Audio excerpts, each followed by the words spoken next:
Bonjour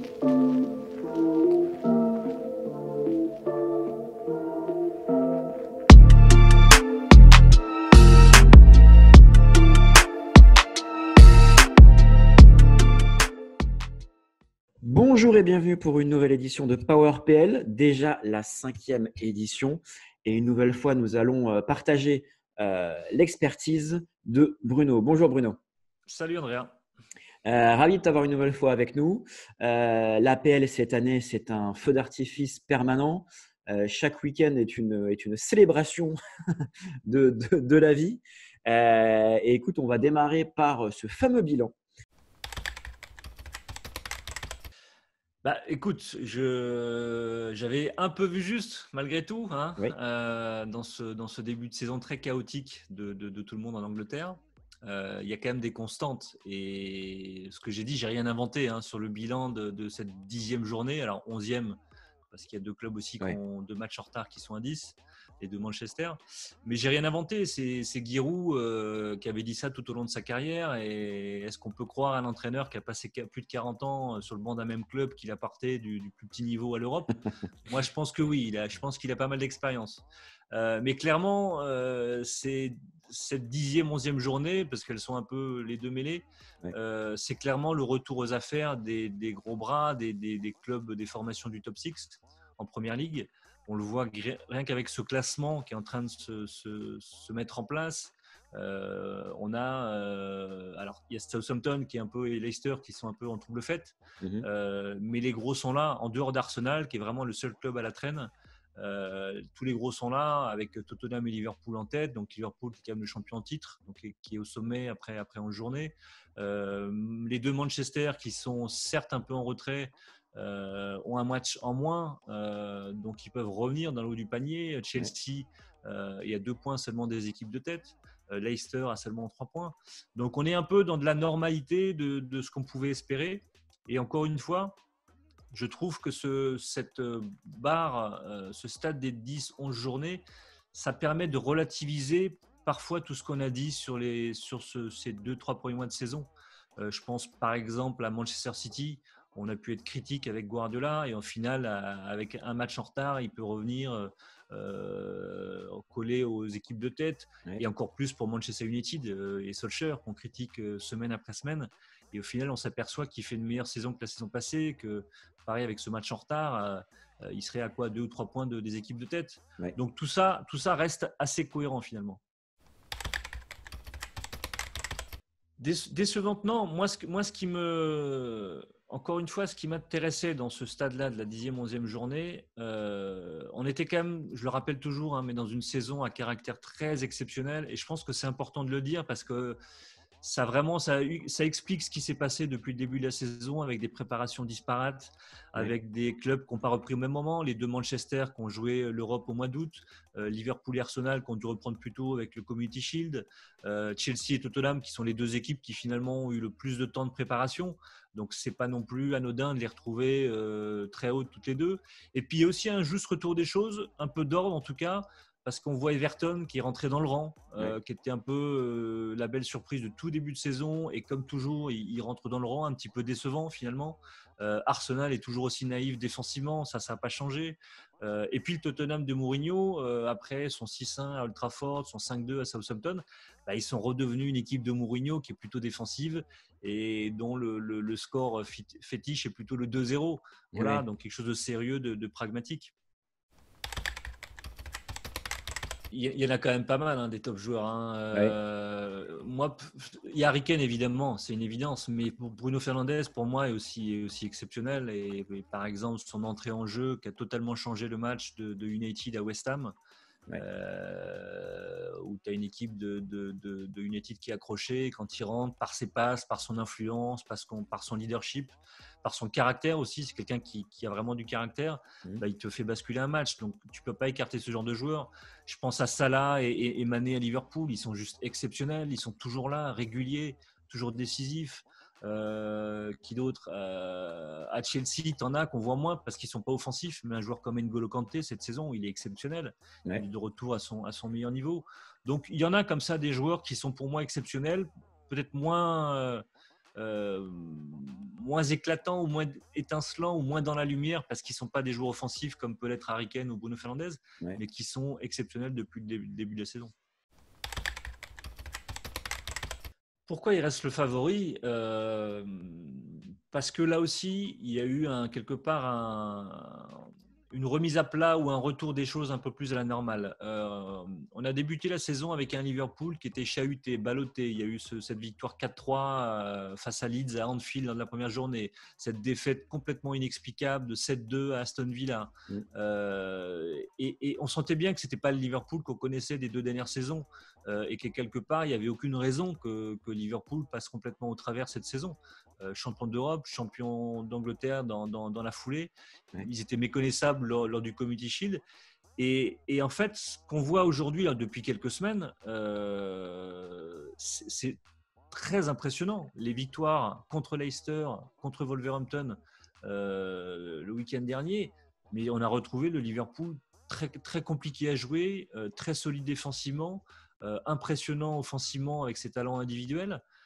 Et puis quand on regarde un peu dans le rétro des résultats face aux équipes fortes, cette saison, ils ont rapporté un match nul de Manchester City. Ils ont battu Chelsea, Arsenal et Leicester en étant à chaque fois bien au-dessus de leur adversaire. Donc pour moi, c'est le symbole d'une équipe qui est dans la continuité de ces 2 dernières saisons, qui est solide. Et puis surtout, il faut le rappeler, dans des conditions particulières. Depuis, il y a eu la blessure de Van Dijk et beaucoup d'autres qui se sont enchaînés derrière. Oui. Et par exemple, pour ne prendre que ce Van Dijk, qui est un peu le symbole de la réussite de Liverpool ces 2 dernières saisons, qui a apporté cette solidité, depuis sa blessure, Liverpool n'a concédé que 4 buts en 6 matchs de Première Ligue. Donc, c'est pas beaucoup. Si on ajoute la Ligue des Champions, c'est même 6 matchs sur 11 sans prendre de but. Donc, ça veut dire que Liverpool, même sans son patron de la défense, est tout aussi solide. Et on le voit dans son équipe. On le voit qu'il y a cette épine dorsale qui, malgré tout, arrive à tenir la baraque. On a la charnière Matip-Fabinho qui est tout à fait solide. On a Trent Alexander-Arnold qui est revenu, qui est toujours aussi décisif. Robertson qui, en l'absence de Alexander-Arnold, était important aussi. Oui. Le milieu de terrain, on a les valeurs sûres avec Anderson et Wijnaldum. Et puis devant, on a ces 2 individualités qui sont Mané et Salah, qui sont depuis maintenant 3-4 ans, mais juste exceptionnels. Il y a très peu de matchs où ils passent au travers. Et même quand il y a la concurrence d'un joueur comme Diogo Jota, eh ben, ils refont surface et ils sont à nouveau décisifs. On l'a vu avec Salah contre Wolverhampton. Et voilà, c'est juste exceptionnel. Et en plus de tout ça, Klopp en a profité pour ajouter Enfin, ajouter, il n'a pas eu le choix, mais du coup, il en a profité pour donner du temps de jeu à des jeunes, avec Curtis Jones ou Nico Williams. Et ces jeunes-là ont pris de l'expérience et vont apporter tout au long de la saison. Parce qu'on saura le jour où Trent Alexander est pas disponible, bah, il aura quelqu'un, il aura une solution pour jouer arrière droit. Ce qu'il n'avait peut-être pas forcément avant. Bah, ce Liverpool-Tottenham, il est extrêmement alléchant, évidemment. Déjà parce que c'est les 2 équipes qui sont en tête du championnat à l'heure actuelle, parce qu'avec des qualités différentes, c'est les 2 équipes qui paraissent les plus solides, les plus équilibrées. Liverpool-Tottenham, c'est un peu le feu et la glace. Liverpool, évidemment, pour le feu et Tottenham pour la glace. C'est une équipe qui est offensive, qui attaque de tous les côtés, et puis une autre qui sait extrêmement bien défendre. Très défensive, parfois on pourrait penser un peu négative, mais son collectif est sublimé par des talents comme Harry Kane et Heung-min Son. Et clairement, c'est une opposition de style qu'on a envie de voir. Et moi, quelque part, ça me fait penser un peu au Liverpool-Chelsea de 2014, en toute fin de saison, où Liverpool jouait le titre et où Chelsea était venu jouer, notamment le Chelsea de Mourinho, était venu jouer un vilain tour aux Reds à Anfield. Et c'est à ça que ça me fait penser, parce que clairement, Mourinho on sait ce qui va se passer, hein. On sait que Tottenham va défendre et on sait que Liverpool va attaquer. Et que le plus important de son de match, c'est ne pas sortir de son équilibre. Et à cette époque-là, en 2014, Liverpool avait été un peu gagné, je trouve, par l'arrogance et avait été beaucoup trop déséquilibré pour ce genre de rencontre. Donc, je ne pense pas que Klopp fera la même erreur, mais en tout cas, ça me renvoie à cette image-là. Pour ce qui est de ce Tottenham et de ce nouveau Mourinho, c'est quelque chose qu'on entend pas mal depuis le début de la saison et depuis surtout maintenant quelques semaines que Mourinho a installé cette équipe de Tottenham en tête du championnat. Moi, personnellement, je n'y crois pas. Parce que c'est une expression qu'on a souvent entendue à chaque fois qu'il est passé par un nouveau club. Quand il est revenu à Chelsea en 2013, on avait déjà entendu ça. Lui-même s'était surnommé The Happy One, Ouais, le Mourinho heureux, on va dire. ouais, À Manchester United, c'est pareil. Soi-disant, il avait changé, appris de ses erreurs. Il était plus souriant. Et puis, quand les choses avaient mal tourné, il était redevenu un peu plus crispé, un peu plus négatif, un peu plus agressif. Et il se passera exactement la même chose avec Tottenham. La seule différence, c'est qu'aujourd'hui, ce qu'il est en train de réaliser, notamment cette approche défensive, eh ben, elle est sublimée parce que son équipe gagne et parce que son équipe est capable d'accepter cet aspect très défensif. Parce que pendant 5-6 ans avec Mauricio Pochettino, c'était flamboyant, c'était offensif, c'était ambitieux, mais ils n'ont gagné aucun trophée. Et c'est à peu près, allez, à 60-70%, c'est à peu près le même groupe. Et ces joueurs-là, ils veulent gagner. Harry Kane, il veut gagner des trophées. À un moment donné, il a 27 ans, il faut qu'il ouais. gagne des trophées, il faut qu'il étoffe son palmarès. Et ils sont en train de se dire que peut-être Mourinho est capable d'aller leur chercher des trophées en les faisant jouer de cette manière-là. Mais voilà, et c'est marrant parce que le Tottenham de Mourinho, ou le nouveau Mourinho de ce Tottenham, on l'a vu évoluer cette saison. En début de saison, Tottenham va gagner 6-1 à Old Trafford. Ils vont gagner 5-2 à Southampton. C'est un Tottenham très offensif, magnifique. Et puis quand les choses sont redevenues un peu plus sérieuses, on a revu le Tottenham du vrai Mourinho, défensif. Contre Manchester City, il fait un plan exceptionnel, il gagne 2-0. Ils ont totalement dominé tactiquement ce match. À Chelsea, c'est pareil. Il va jouer à Stamford Bridge, il y va jouer pour chercher le match nul et exploiter peut-être une erreur de son adversaire. Il revient avec un 0-0. Contre Arsenal, même chose. Contre Arsenal, une équipe qui est en grande difficulté, Ouais. il termine le match avec 31% de possession à domicile. Moi, je veux bien qu'on parle de nouveau Mourinho. Mais non, c'est exactement la même chose qu'on a vu à Manchester United, qu'on a vu à l'Inter. Il est défensif, il exploite les erreurs de son adversaire et il a fait exactement ça face à l'Arsenal d'Arteta. Moi, je pense que dans les gènes de cette équipe, il y a encore un peu de Pochettino. Et ils ont les armes, effectivement, offensives, en tout cas, pour exister. Mhm. Maintenant, ils ont quand même perdu des joueurs qui étaient bons dans la créativité. Je pense à Eriksen, je pense à bien avant Dembélé, même un Dele Alli qui était un joueur plus offensif au milieu de terrain, qui jouait presque en numéro 10, a totalement disparu. C'est clair. Donc là, on a un milieu de terrain qui est moins créatif avec Sissoko, avec Højbjerg. Mais il a ce joueur avec Ndombele, s'il revient de blessure, ce joueur qui est capable de faire le lien entre l'aspect défensif et l'attaque. Donc voilà, c'est encore un test. De toute façon, chaque journée de Première Ligue est un test. Bien sûr. Pour aller, si on veut viser le titre, il faut être présent à chaque journée. Disons que Manchester City et Guardiola aimaient beaucoup Højbjerg, qui voyait un peu comme un nouveau successeur de Fernandinho au milieu, parce que Rodri ne donne pas totalement satisfaction à City, et que c'est un peu la politique de Guardiola, quand il y a un joueur qui ne lui plaît pas, même s'il l'achète très cher, bah, il va chercher un autre joueur. Ouais. Et Højbjerg est ce joueur un peu sous-coté, sous-évalué. Quand il était à Southampton, c'est un mec qui est très intelligent dans le placement, dans le sens du danger. Il anticipe énormément. Il est capable de faire le sale boulot, de faire la faute qu'il faut à 40 mètres de son but, de protéger sa défense. C'est quelqu'un qui est un peu multitâche, qui est très intelligent. C'est un petit peu, il est aujourd'hui à Mourinho ce que Matic était à Mourinho lors de son Ouais. deuxième passage à Chelsea Ouais, et très lors de son juste. passage à Manchester United. Et juste pour terminer sur Tottenham, c'est vrai que tu citais Dele Alli et Eriksen. Honnêtement, on a quasiment oublié. Dele Alli parce que Dele Alli. Et enfin, Dele Alli versus Mourinho. Et Eriksen, c'est vrai que ce qui se passe à l'Inter, c'est une catastrophe pour un tel joueur aussi sublime, aussi délicieux, aussi brillant. Et c'est vrai qu'on l'avait presque oublié. Et maintenant, à l'Inter, voilà, il rentre soit la 90e, soit la 91e. Voilà. Ouais. Mais Eriksen, c'est l'histoire du joueur qui voulait partir de Tottenham, qui est parti au plus mauvais moment, c'est-à-dire en janvier, Ouais. et qui n'est pas parti dans le bon club. Parce que l'Inter en plus de compter, c'était clairement pas fait pour lui, et que lui, secrètement, il rêvait du Real Madrid. Moi, je continue de penser que c'est peut-être un joueur qui ferait du bien au milieu de terrain du Real Madrid. Pogba et Manchester United, alors selon Mino Raiola, c'est fini. mais de toute façon, Pogba et Manchester United, c'est une histoire déjà qui avait mal commencé et c'est une histoire qui va mal finir. On le sait, c'est écrit. Pogba est arrivé à Manchester United en 2009 à l'âge de 16 ans. Il a très peu joué. Il y avait une forme d'impatience. Il est parti au bout de 3 ans, après seulement 7 apparitions avec les pros. Et il est parti pour une raison, c'est parce que Mino Raiola est devenu son agent et que ça s'est frité avec Ferguson, que Ferguson était extrêmement déçu, en colère après Raiola. Il y a cette déclaration de Ferguson qu'il a déclarée il y a quelques années, quand on lui a posé l'explication du cas Pogba à United. Il a dit, il a juste un mauvais agent et tu biperas un sac à M. Et ça en dit long sur la relation entre United et Pogba à travers cet agent. Il est revenu 4 ans plus tard à United par la grande porte, avec un transfert qui a coûté très cher. À l'époque, c'était le transfert le plus élevé, 105 millions d'euros.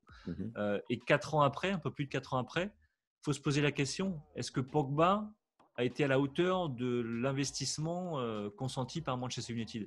Moi, personnellement, je ne pense pas. On ne peut pas se contenter de 1 mois, de 2 mois, aller par saison maximum, de bonnes performances par saison. Ce n'est pas possible. On attend beaucoup plus de Pogba. Et aujourd'hui, la déception, est-ce que c'est Manchester United ou est-ce que c'est Pogba? Pour moi, c'est Pogba. C'est lui qui n'a pas tenu son rang. Et il suffit de voir son bilan. Il est à 177 matchs sous le maillot de Manchester United pour 34 buts et 35 passes décisives. C'est correct, mais sur les performances, ce n'est pas assez.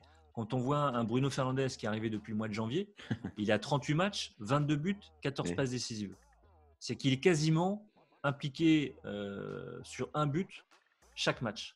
Et c'est ça dont on attendait de Pogba, qui est certes un peu moins offensif que Bruno Fernandes, mais qui devait être celui qui allait prendre le jeu en main. C'est en tout cas ce qu'avait dit Mourinho quand Pogba était arrivé. Il allait lui donner les clés du camion et que c'était à Pogba de s'imposer, de justifier en fait le grand joueur qu'il pensait être à la sortie de la Juve et le grand joueur qu'il pensait être quand il est parti de Manchester United en 2012. Et voilà, malheureusement, le bilan est décevant. Et ce qui se passe avec Mino Raiola, franchement, c'est pas la première fois déjà que Raiola fait ça depuis que Pogba est arrivé à United. C'est quasiment tous les ans la même chose. Oui. On rappellera quand même à Mino Raiola que Pogba a un contrat jusqu'en 2022. Donc, il n'est pas en fin de contrat à la fin de la saison. Il dit qu'il va falloir qu'il y ait des offres pour venir chercher Pogba. Et puis surtout le timing. À la veille d'un match capital pour l'avenir du club en Ligue des Champions, pour une qualification pour les huitièmes, c'est pas sérieux. Ça veut dire que cet agent-là ne travaillait pas pour le bien de Pogba et de Manchester United. Bon, forcément, si on analyse froidement comme tu viens de le faire, le bilan est mitigé, on va dire, pour rester poli. Toutefois, il conserve une sacrée valeur sur le marché, ou en tout cas dans la tête des gens, dans la tête des fans et dans la tête des présidents de clubs. Mais je ne suis pas sûr, moi, en fait. D'accord. Je pense que c'est quelque chose, une idée reçue que fait circuler Mino Raiola. La question, elle est simple. Ça fait à peu près 2 bonnes années que Pogba veut partir quasiment à chaque mercato. Combien d'offres a reçu Manchester United pour ce joueur?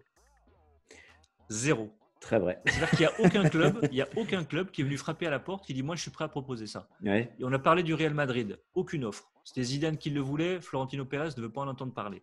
On parle de la Juve. La Juve n'a pas les moyens aujourd'hui, et comme depuis 2 ans, de s'offrir le retour de Paul Pogba. Ça coûterait beaucoup trop cher. Ils ont des finances dans le rouge. Et à part ça, qui est capable de… Peut-être le PSG, oui. Mais est-ce que le PSG a envie de Pogba? Est-ce que Pogba a envie du PSG? Je ne suis pas sûr. Donc voilà, au final, il ne reste plus grand-chose pour trouver une issue de secours à Paul Pogba. Très cool. Bah, écoute, merci beaucoup pour tous ces éléments concernant le bilan, concernant Liverpool, Mourinho et Pogba. J'en profite juste pour dire à tout le monde qu'on a notamment sorti un épisode lundi avec FC Géopolitique sur les conséquences du Brexit. Concernant, on ne va pas tourner autour du pot, concernant le modèle économique des clubs français. Donc, tout sera dans la description pour aller le voir. Bah, pour moi, ça reste encore flou parce que certes, il y a ce permis à points et on voit bien que ce permis à points, il y a plein de variables, de dérogations possibles. Parce que par exemple, Mo Salah n'aurait pas dû signer non plus à Liverpool. Ouais. Il a besoin d'un permis de travail et au final, il a signé parce que il a eu une dérogation. Donc voilà, moi, ce qui est le plus important dans ce qui va être mis en place, c'est surtout la protection des joueurs de moins de 18 ans. Et moi, je suis favorable à presque une interdiction des transferts ou des déplacements, des mouvements de joueurs avant leurs 18 ans.